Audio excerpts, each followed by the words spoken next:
me, princess. Get inside the padlock. The princess swims Come to the here. air in front of you. Get in there. Pausing for a brief moment. Get in there. Eyes Right now.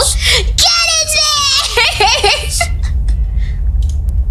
You're really trying to make it up to me, aren't you? Thanks for being a pal, killer. I mean it. What are you doing? Don't just let her in. How many times do I have to tell you? Whatever goes into my pussy is my choice.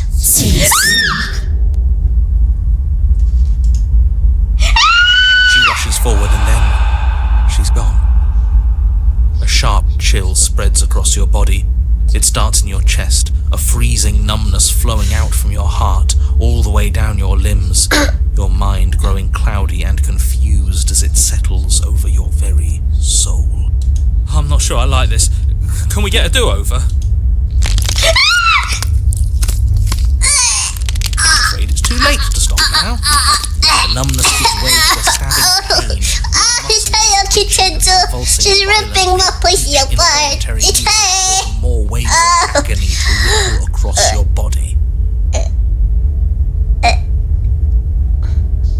That's a weird way to die. I know someone died of bukkake, but this is some different shit right You there. collapse to the floor.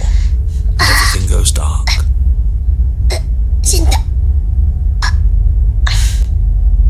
Come on, you. You've got to get up. I know everything feels heavy right now, but we still have to get out of here. Your eyes flick back open as you get your bearings, your vision swimming as... So this is what it's like to be you, huh? Disembodied voice narrating your every move? Yep. So,